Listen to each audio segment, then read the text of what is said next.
احساسات و منتداریش را هر اشتراکچی فروغ صبح دانای کتاب است میخواست نزد دستگاه نواربرداری تلویزیون و تجهیزات ثبت آواز رادیوهای مملکت بیان نماید. قدردانی همگی غالبان دور نهایی این سبقت را بلند ساخته است و عزم و ارادهشان هم برای ادامه کتابدار بودن و کتاب خواندن بیشتر و از هر وقت دیده قوی تر است. من اول سپاس خود را به سرپرست آزمون محترم پیشوای ملت میرسانم، زیرا که با تشکیل نمودن این آزمون و سرپرستی ایشان مردم ما با کتاب و کتابخوانی را آوردند. عنعنه کتابخوانی زنده شد. رویداد در انتظار برای اهل علم و فرهنگ در سال جاری مراسم قدردانی اشتراکچیان آزمون جمهوری فروغ صبح دانای کتاب است اینک برگزار گشت و این مراسم از سراسر تاجیکستان آنهایی را که ایجادکارند زیاد کتاب میخوانند و از همه بیشتر شعر و ترانه و قصه ازبر کردند به هم آورد. از کودک 8 ساله تا پیر 60-65 ساله با لیاقت نادرش در روی صحنه آزمون اشتراک داشت و از این میان ارزنده ها تا مراسم جایزه سپاری برای گرفتن مکافات راه یافتند. معاون سروزیر جمهوری تاجیکستان مطلوب خان ستاریان اشتراکچیان مراسم جایزه سپاری را خیر و مقدم گفته و از توجه بیشتری اهالی جهت اشتراک در این تدبیر حرف زدند. مراسم جایزه سپاری از روی نامیناسیون ایجاد نظم و نثر آغاز یافت و موافق نظامنامه جای یکم یک نفر و با جای 2 و 3 نفری سزاوار گشتند. در نامیناسی ایجاد نظم و نثر شرکت ورزیدم و مقام جای اول را در بخش نظم کسب کردم.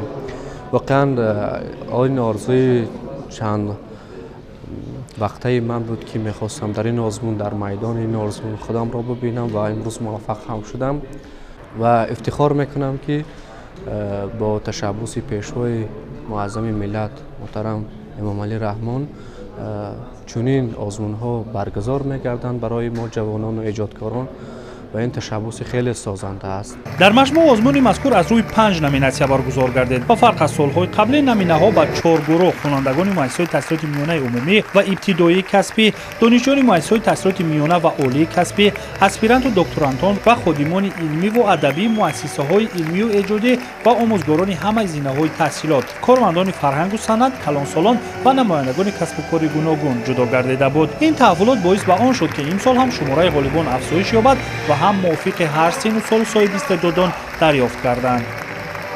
در آزمون جمهوری فروغ صبح دانایی کتاب است از روی نامینه یکم یعنی ادبیات کودکان و نورسان آثار شفاهی شرکت ورزیده سزاوار جای اول گشتم. من خیلی هم خوشحالم که در این آزمون به چنین دستاورد نائل گشتم و منتداری خود را از صمیم قلب به اساسگذار صلح و وحدت ملی پیشوای معظم ملت محترم امام علی رحمان میرسانم. این چنین برای آموزگارانی که تا این دور مرا تیار کرده آوردند از جمله معلمه عزیزم شیرین و صدف ماه میرسانم و من در این آزمون با اشعار زیاد شرکت ورزیده خوشبخت از آن هستم که در مابین 217 نفر با گرفتن 50 به سزاوار جای اول گشتم. امسال اینچنین در برابر غالبان آموزگاران آنها هم با دستور بواسطه سرور دولت محترم امام علی رحمان با مبلغ 10,000 سامانی سرفراز گردانیده شدند. این قدردانی بر روبلندی اهل معارف و آنهایی که در راه رشد علم سعی نمایند باعث گردید. در مجموع این سال از حساب مبلغ‌های فوند ذخیروی پرزیدنت جمهوری تاجیکستان 2,835,000 سامانی مبلغ برای برگزاری این تدبیر مهم روانه گردیده بود که از این حساب امروز گیرندگان جایهای یکم، دوم و سوم با مبلغ دیپلم و نشان آزمون سرفراز گردانیده شدند. به همین شکل امسال هم فروغ با دریافت کتابداران و کتابخوان‌ها 22 نفران ایجادکار که مهارت نوتکرار دارند جمع بست گردید.